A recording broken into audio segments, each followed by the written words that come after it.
LP2000 right back at you with another video. Yes, welcome back to Leslie Chambers Kaiju Reviews on behalf of Summit Kaiju, and I'm your host, Leslie P. Chambers. Wow, it's been like a minute since the last time we have seen each other.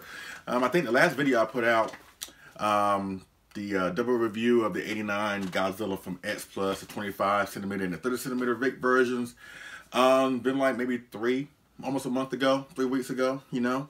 But now I'm back with a new video, and instead of doing a figure review per se, we're doing another top 10 favorites list. And today we're taking a look at my top 10 favorite Kaiju villains list. Yes, yes, yes. And I'm so looking forward to this list. And it took me, it took me some time to get this list together. My prior list that I've done, whether it's my top 10 favorite S Plus figures, or my top 10 favorite Godzilla movies, or my top 10 favorite Rick exclusive X Plus figures. The last one, the Rick exclusives list, that was probably the hardest one I had to do. This one, it's like it falls in the middle, because I love Kaiju villains. I really, really do. And with the help of my collection, I'm going to tell this list and tell this story. Yes, so I'm looking forward to this list, and maybe you can agree with it, maybe you don't, but still, these are my top 10 favorite Kaiju villains of all time, and they're going to span throughout all of tokusatsu, Don't want to give too many spoilers here, I just want to just talk about them as we go along here, but, it's not relegated to just the Godzilla series. Want to make that clear going in. Now, these are Kaiju villains, per se. Godzilla will not be a part of this list, but I will give Godzilla an honorable mention. As a matter of fact, I have two honorable mentions. And the first honorable mention is really 3 separate Godzilla designs, or Godzilla villain incarnations. And ironically, there are my top 3 Godzilla designs of all time. The 1964, number 1, the 1991, number 2, and of course the third one is GMK. And those were characterizations where, in my opinion, Godzilla was at his villainous best. Very heinous, destructive, evil, whatever you want to call it.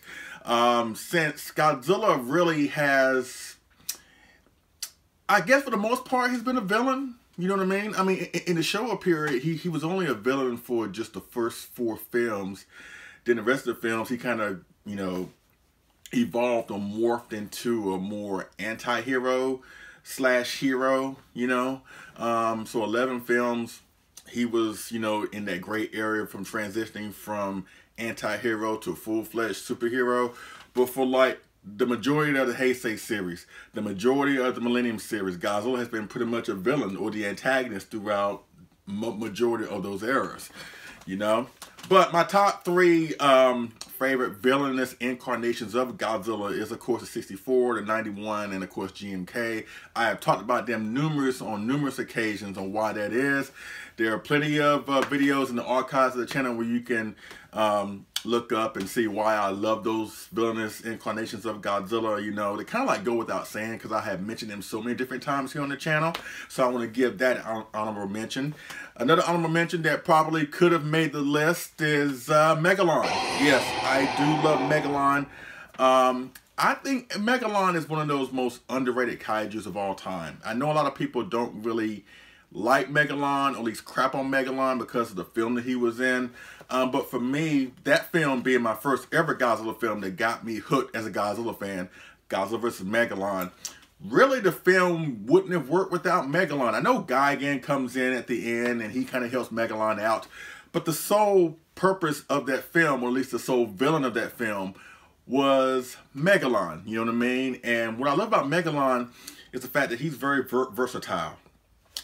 He plays so many different characterizations within that one film. He can really be destructive and highly volatile, very frenzied, but then there are times he can show some personality when he claps his arms together, when he's happy, when he has Godzilla and Jet Jaguar at a disadvantage. And he just has so many great personality traits that he, like I said, encompasses a lot of different character traits, from being very evil, volatile, destructive, happy, you know.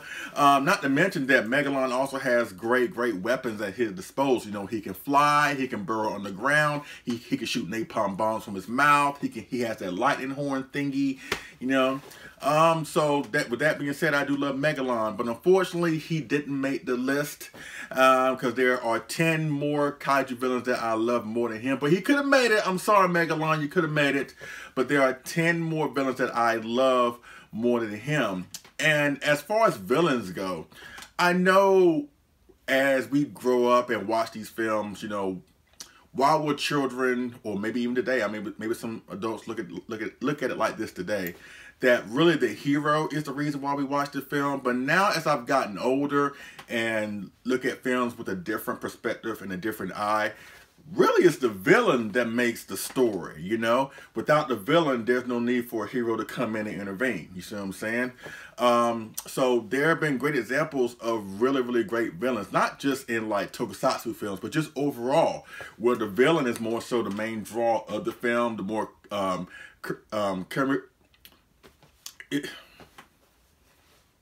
but really it's the villain that's like the main draw of the film, you know.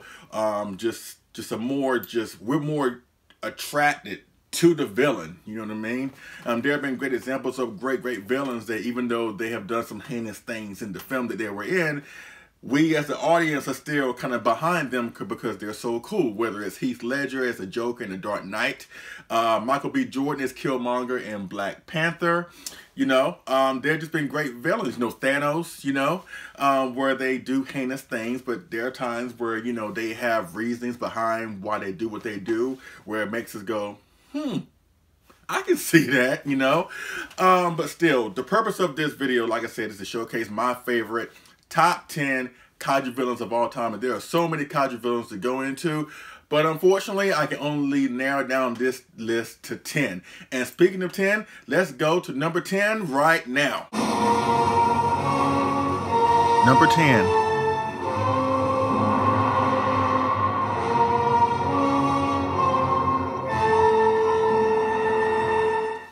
Yes, we're going to start off this list at number 10 with Legion. Yes, from Gamera 2, Attack of Legion, or Gamera 2, The Advent of Legion. Such an awesome monster and such an awesome villain. When it comes to the Heisei Gamera villains, you know, whether it be Gauss, the Super Gauss, Legion, and or Iris, to me Legion's the one that really stands out the most. You know, Iris is very interesting in terms of design as well as a monster and as well as the motivation behind Iris. But between the three, I just tend to gravitate more to Legion. Like I said, she's very destructive, not to mention she can control those little mini legions, you know. And of all the films in the Gamera Heisei series, Legion was the one, at least the fight scenes with Legion was the one that really was the toughest for Gamera to endure, in my opinion, you know. And the reason behind Legion doing what she does is very simplistic, but also complicated. You know, the fact that they want to infest this planet, but yet shoot a seed into space where they can infest another planet and take over that planet. So it's really interesting, a really interesting backstory behind Legion and behind his or her motivations for doing what she does in the film. And like I said, she really pushed Gamera to the brink of becoming dead. You know what I mean? It's like every single fight between Gamera and Legion, Legion always got the best of Gamera, but Gamera kept on fighting, you know, after being maimed, after being, like I said, pushed towards the brink of death, you know. Out of all the Heisei Gamera villains, Legion was one, in my opinion, that gave Gamera the most horrendous fight, the toughest fight, you know, the most brutal fight. And as a monster in terms of design, that's the one that I tend to gravitate to the most. And that's why she deserves a spot on my list at number 10. Legion, from Gamera 2, Attack of Legion, or Gamera 2, The Advent of Legion. So now let's go with number 9. Number 9.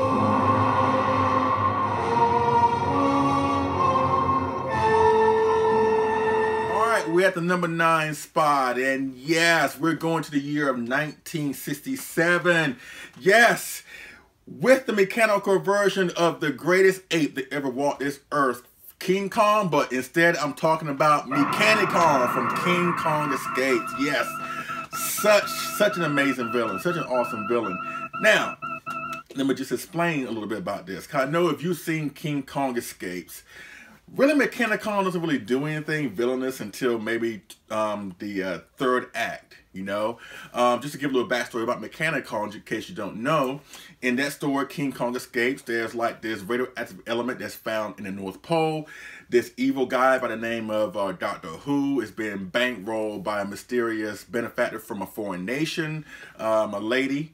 So he builds a giant mechanical King Kong to dig out the element. The radiation from the element shuts Mechanicon down. They go after the real Kong to do it. That proves unsuccessful. King Kong escapes and makes his way towards Tokyo. So they send Mechanicon in after King Kong to bring him back. Now, what's interesting about Mechanicon is the fact that unlike Mechagodzilla, Mechanicon wasn't really designed to fight King Kong, you know?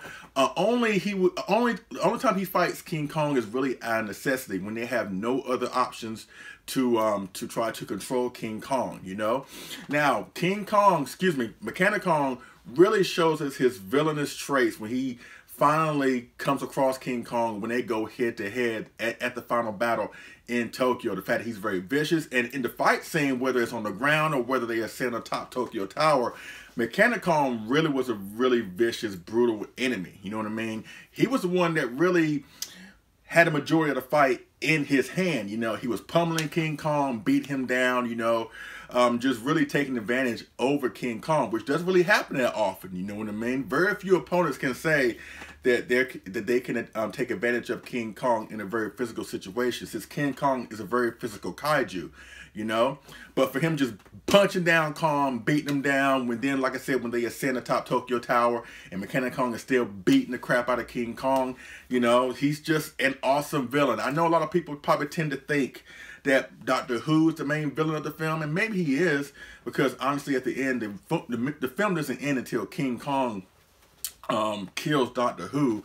He takes out Mechanicon first, but the movie doesn't end until he kills Doctor Who. But, you know, in my opinion, I think really just the greatest villain of that film, besides Doctor Who, besides Gorosaurus, besides the sea serpent, that magnificent sea snake that King Kong fights, to me, the best villain out of that film is, of course, the awesome Mechanicon from King Kong Escapes. That's why he deserves a spot at number 9 on my list. Mechanicon from 1967's King Kong Escapes. So now let's go with number 8. Number 8.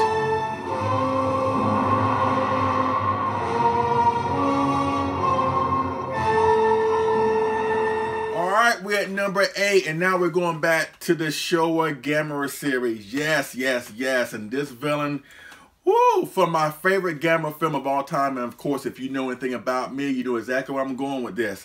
And the number 8 spot belongs to Barugon from 1966, Gamera versus Barugon. Not Baragon, there's a difference.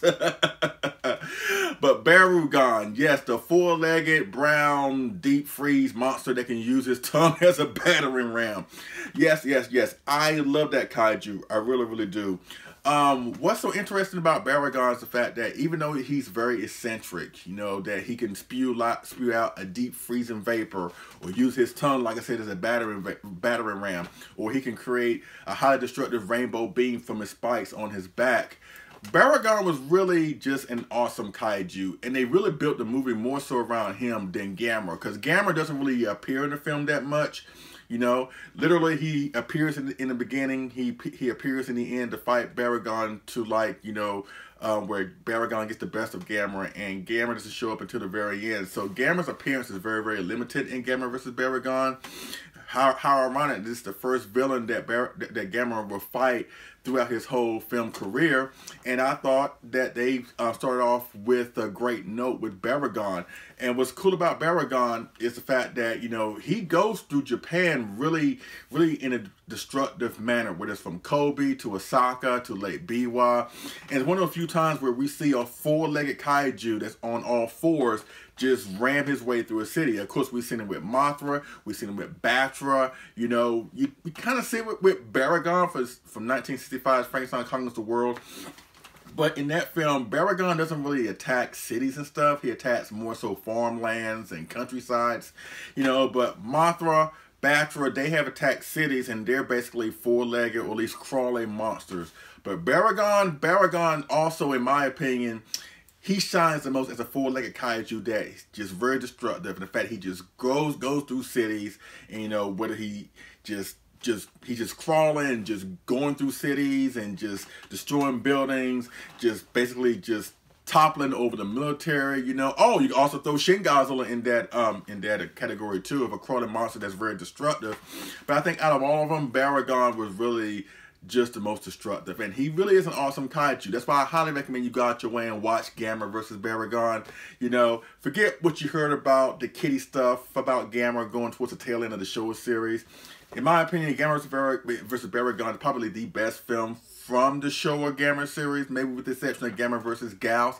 But as far as kaijus goes, that's why, yes, I love Baragon. I really do love Baragon. Go out your way and try and watch Gamera versus Baragon. You will not be disappointed. And that's why Baragon deserves a spot in my list. Number 8, Baragon from 1966, Gamera versus Barugon. So now let's go with number 7. Number 7.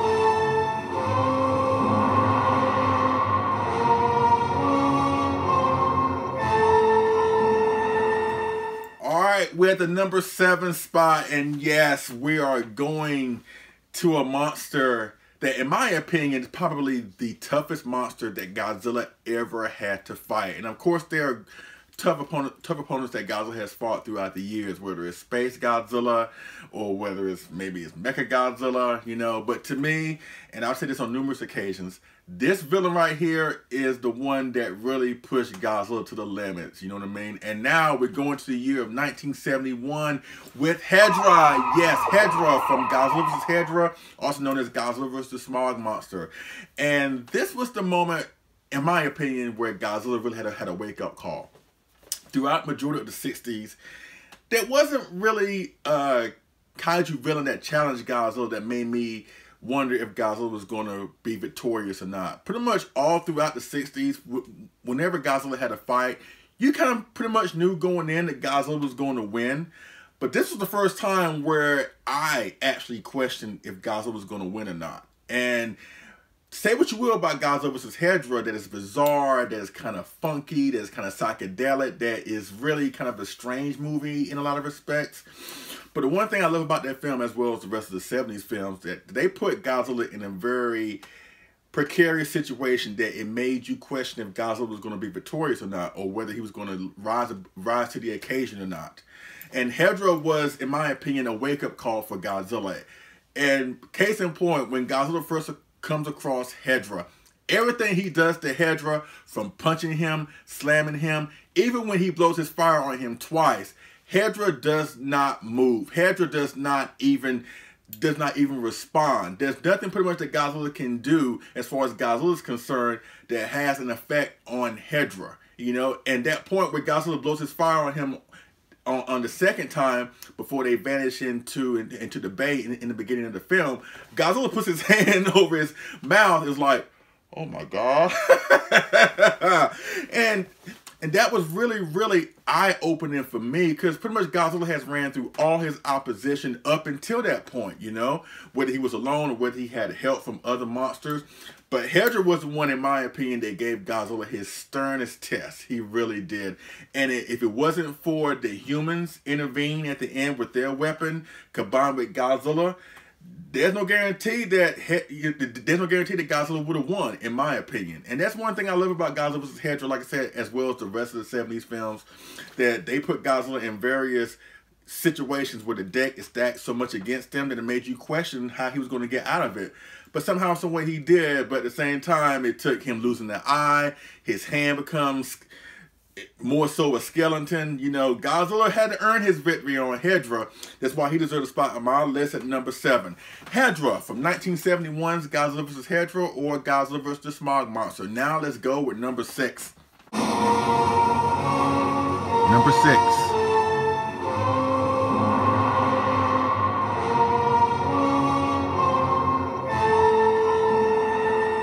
Alright, we're at at number 6, and if my good friend Kyle Yount is watching, I'm sure he's gonna love this spot right here, or at least this kaiju that's in this spot. And yes, we're going back to the 70s on this one, and the number 6 spot belongs to Gigan from Godzilla vs. Gigan 1972. Let me be very specific.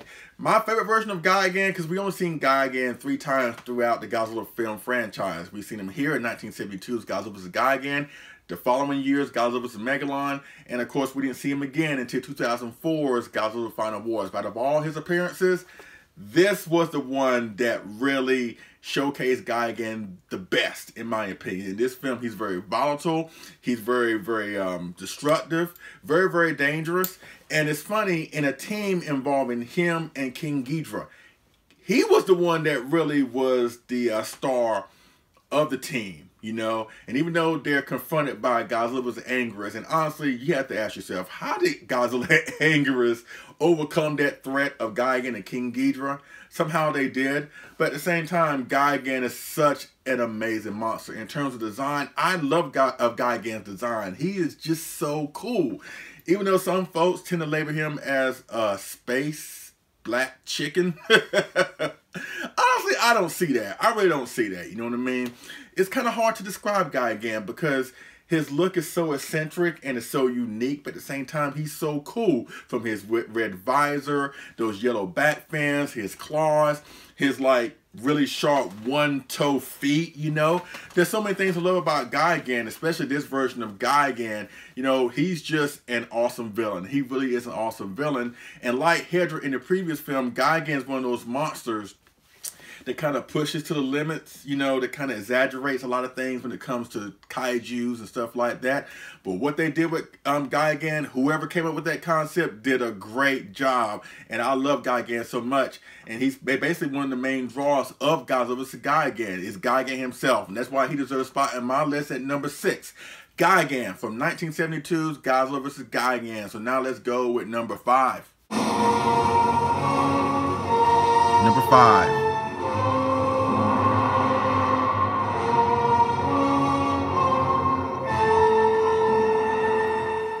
Alright, we're at number 5 spot. We're halfway there, people. Yes, we're halfway there. And now we're going back to the Gamera series. Yes. And I know I raved and praised Baragon a couple of spots back. But there's one villain besides Baragon that I love the most from Gamera. And it's the 1967 Gyaos from Gamera vs. Gyaos. Let me make this clear. This is the version that I love the most, and it's really the only one I do love, honestly, when it comes to Gyaos. Don't really care for Space Gyaos in Gamera vs. Giron. I certainly don't like the Gyaos from the Heisei series. I don't know. That version of Gyaos from the Heisei series doesn't really do nothing for me. It's the Showa version is where it's at. It's the Showa version that gets my highest recommendation. And what's so cool about Gyaos is the fact that not only does he look so sinister, so evil, you know, the fact that he's just a black, nightmarish kaiju. He's basically a giant vampire bat that can shoot lasers from his mouth, you know what I mean? And what's so cool about Gyaos, which is one thing I will praise the Gamera villains for. Since Gamera was really made in response to Godzilla, and, you know, made in the same design with the man in the suit trashing the miniature city. You know, very similar to Godzilla. What I love about the Gamera film series, at least they try to do something different with their villains. You know, with Baragon being a four-legged monster that can spew freezing vapor, or Gyaos, a giant vampire bat that can shoot lasers from his mouth, or Legion, just that weird extraterrestrial villain that can infest a planet but then shoot a seed into space to infest another planet. Just great eccentric creatures that really are they're not similar to the Godzilla villains at the time or ever. You know, I like how they try to go into different directions with the kaijus, the villainous kaijus in the Gamera series.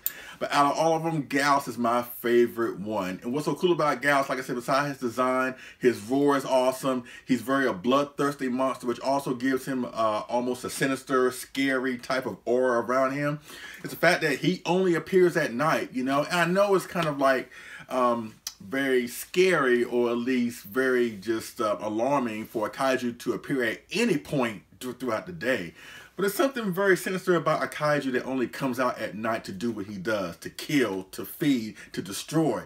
And Gyaos has that with him. He only appears at night. He's a nocturnal beast, you know, which also, in my opinion, lends him a more sinister and just ominous aura around him, you know. So many great things to love about Gauss. The fight scene between him and Gamera is amazing. You know, their attempts to bring him down is very amazing in the film also. I just love Gauss. Once again, the show of Gauss is where it's at for me, and it's why he deserves a spot in my list at number 5. Gauss from 1967's Gamera versus Gauss. So now let's go with number 4. Number 4.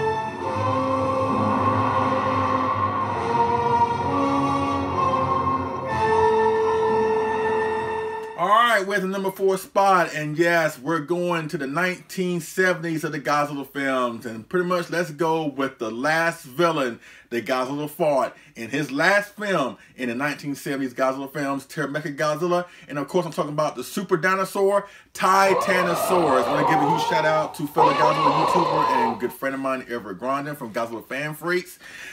If you don't know, Titanosaurus is his favorite kaiju of all time, even more so than Godzilla, you know, and I can understand why. So much stuff to love about this monster. And what's so interesting about Titanosaurus is that he comes in an era that he really is like the most normal. He's the most normal kaiju throughout that era of films.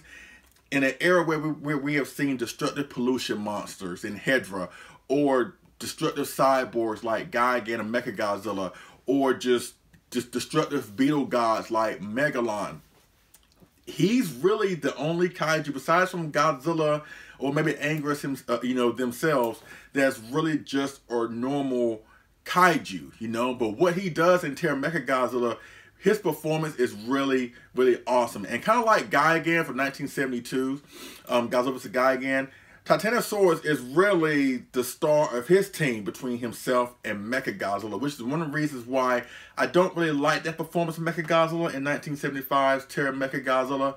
You know, the one drawback about Mechagodzilla is, ironically, in my opinion, Mechagodzilla himself, his performance. Now, I love his look, don't get me wrong, but Titanosaurus was really the main draw of that team. You know, he was the one that really fought Godzilla the most. And as a matter of fact, even though the film is titled Mechagodzilla, and you kind of knew that the main focus of the film is Godzilla fighting Mechagodzilla, but ironically, his fight with Titanosaurus was really the best thing about that film, you know? And it's funny, when he and Mechagodzilla are destroying Tokyo before Godzilla comes in to confront them, we see Mechagodzilla, you know, shoot his weapons, his eye beams, his lasers, and his finger missiles, and destroys his part of the city. Then he steps back and he lets Titanosaurus do his thing. Titanosaurus steps up and he does like this Mortal Kombat type gesture, and you're thinking, oh man, he's gonna break out a superpower. What is he gonna do? Blow fire, blow electricity bolts? What is he gonna do? And all he does is just turn around and shakes his butt and shakes his tail and creates windstorms, which I have to admit, that was a cool power, you know, at least a cool move for him to do, even though I kind of expected more. But his windstorms, honestly, would probably make Rodan jealous, to be honest with you.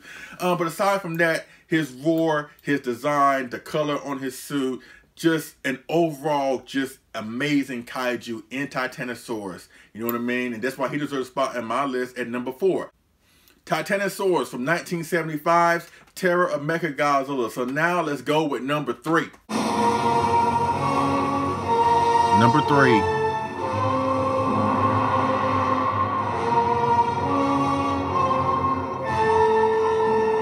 Alright, we're at the number 3 spot. We're getting there, folks. We are so getting there. Yes, we are. And since I talked about Titanosaurus, of course I gotta talk about his main tag team partner, his main man. And of course the number 3 spot goes to Mechagodzilla. Yes, the Showa version of Mechagodzilla, in which in my opinion is the best version of Mechagodzilla. Nothing against the Heisei version, nothing against Kiryu, and especially nothing against that anime version. I'm sorry. I'm so sorry. That's so fun to me. Seriously? Y'all made him into a city? Oh man, I ain't trying to get upset. I'm trying to laugh to keep me from crying. Alright, but seriously, Mechagodzilla is such an awesome villain. Yes, yes, he is.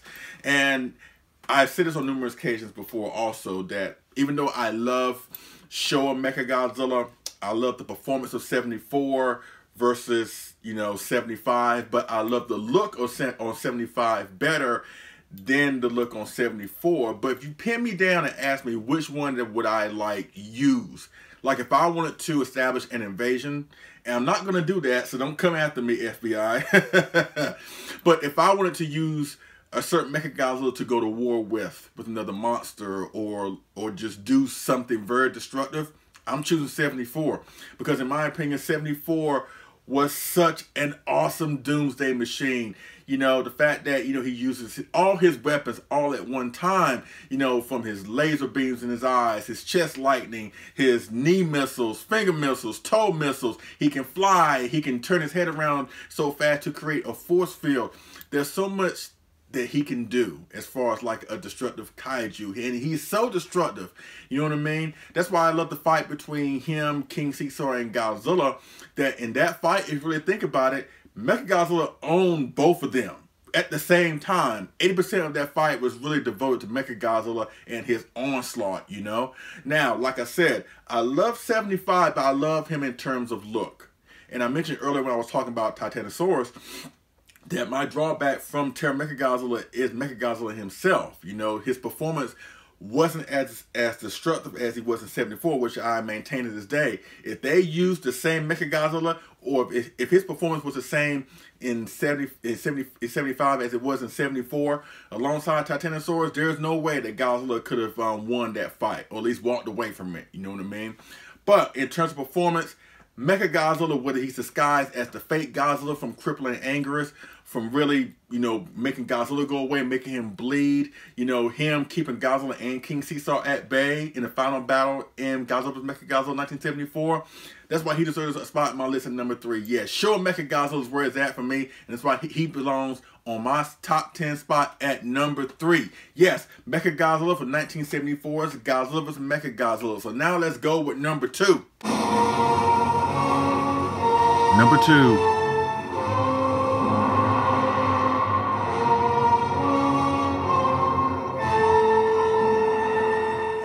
With the number 2 spot, and number 2 belongs to, yes, the king of the space monsters, arguably Godzilla's number 1 enemy, and I'm talking about King Ghidorah. Yes, yes, yes.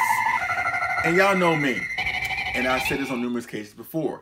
King Ghidorah is my favorite Godzilla villain of all time. I pretty much love all of King Ghidorah's incarnations, whether he's an uncontrollable, just planet-destroying space demon in his original film, whether he's the pawn of an alien race or the weapon of an alien race in Monster Zero, Destroyer All Monsters, whether he's just an awesome sidekick to Guy again in 1972, whether he beats down Zone Fighter in 73, whether they bring him back in 91 as a fierce monster, or as a mecha, or a guardian monster in GMK, or a four-legged monster, Kaiju, that beats down Godzilla half to death in Final Wars.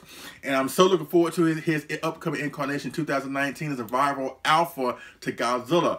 I just love King Ghidorah. King Ghidorah is so awesome to me in terms of design, what he can do. He can fly, he can spew gravity beams. He's just so awesome. But I have to say, my favorite incarnation of King Ghidorah is, of course, the Showa. I love his origin as basically a space demon. You know what I mean? I so love that about King Ghidorah.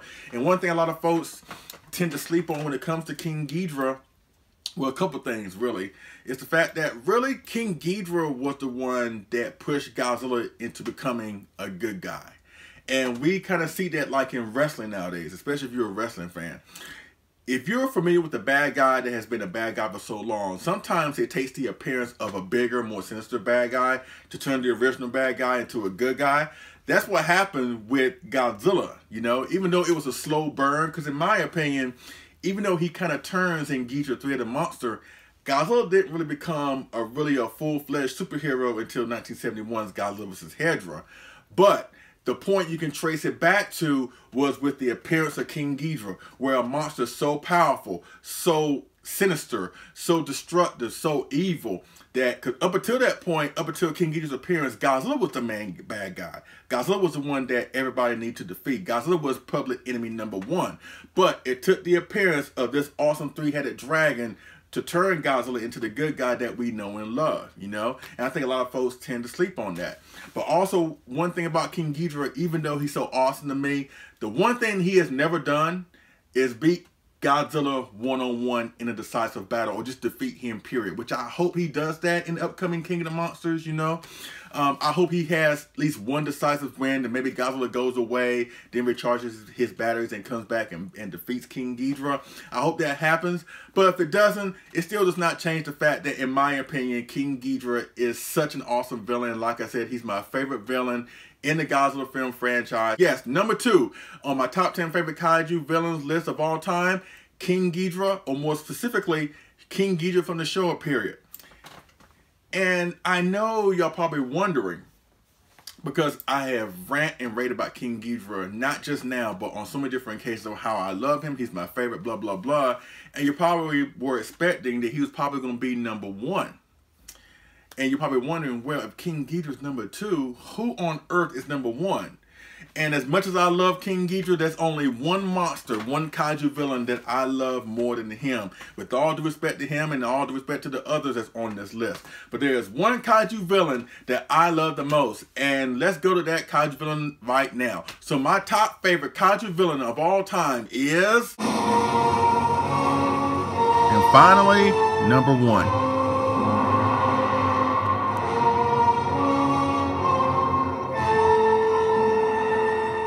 Gaara, yes, Gaara from 1966, War of the Gargantuas, also known as the Green Gargantua. My God, what? Come on now. Gaara is so awesome. He is so heinous. He is so evil. He's so volatile. He's so bloodthirsty. He's so savage. You know what I mean? There's so many great things to love about this villain. You know what I mean? And in my opinion, he is the best kaiju villain of all time in the tokusatsu genre or tokusatsu universe, from Gamera, Godzilla, Ultraman. And like I said, I know there are lots of villains out there, but in my opinion, Gaara is the cream of the crop. And the fact that he's played by Godzilla actor himself, probably the greatest Godzilla actor of all time, Godzilla suit actor Haruo Nakajima, makes Gaara even that much more special. And the one thing about Gaara is the fact that he has no redeeming qualities whatsoever. By him being raised in the wild, and Sander, his brother, is raised by humans, Gaara is only interested in what's best for Gaara. You know what I mean? And once again, it's one thing when it comes to a villain, like I mentioned earlier, like with Killmonger from Black Panther, right? Even though he's a villain, and even though he does things in the film that kind of takes things too far, in my opinion, especially if you watch Black Panther, his reasons behind doing what he wants to do, I kind of agree with to a certain extent. You know what I mean? There are villains out there where their motives you can get behind, even though they take things a little bit too far. You know what I mean? But with Gaara, you can't get behind this villain. I'm sorry. Unless you are a fan of people dying and people getting eaten and chewed up and spit out, you know, that's one thing. But I guess that speaks volumes about how great of a person I am, because he's number 1. But in terms of being a kaiju villain, a villain that needs to be stopped, a villain that's just great on so many levels, there's nobody better than Gaara. Nobody better than Gaara. And that's why he deserves a spot in my list at number 1. Yes, my favorite kaiju villain of all time, sorry, King Ghidorah, is Gaara from 1966, War of the Gargantuas. And that's my top 10 favorite kaiju villains list. Yes, I had so much fun getting this list together. Once again, I want to thank my collection for helping me out with this. Thank you for telling this story. I really do appreciate it. And Megalon, I'm sorry. I'm sorry that you couldn't make it, but still, you know, I think what I picked in my top 10 favorite kaiju villains list is pretty cool, you know. And this is all from my perspective, all for my entertaining value. You know. Of course, I'm sure your list is going to be different. And speaking of your list, why don't you pop down in the comment section and tell me what is your favorite top 10 kaiju villains, or maybe your top 5 or top 3, and that way we can go back and forth with each other. But yes, I had a great time with this list. And I'm not done with the top 10 favorite lists. I'm planning on doing a top 10 favorite kaiju battles list, where I take my figures, random figures, and put them together to create battle scenes from my favorite movies, you know what I mean? And I'm planning to do a top 10 favorite battles list devoted to that, so stay tuned to that. Other than that, lots of the stuff is coming. Lots of stuff, lots of reviews are coming. As a matter of fact, what I got today will be coming real soon. I got my hands on the newly acquired set of Santa vs. Gyra, the poster edition. I'm looking forward to reviewing that for y'all, you know what I mean? Not to mention stuff that's coming down the pipeline. King Ghidorah 1964 is coming in May. Hopefully by the end of this month, we'll get the gigantic 1989 Godzilla from X Plus, the Death for Real Zilla. Just lots of stuff is coming here on the channel. Please stay tuned. Once again, I had a great time with this Kaiju Villains list. Makes me want to go back and watch the movies, but I can't because I got to go to work. But I hope you enjoyed this video, and please stay tuned for my next project, which will be coming real soon. But that's it with my list, my top 10 favorite Kaiju Villain lists of all time. Once again, pop down in the comment section. Let me know what is your favorite Kaiju Villain, whether it's top 10, top 5, top 3, or just your number 1. What is your favorite Kaiju villain of all time? Pop down in the comment section so we can go back and forth with each other, and I hope you enjoyed this video. Alright? So I thank you for watching. I appreciate it, and I will see y'all again on this figure move review. Alright? Y'all take it easy.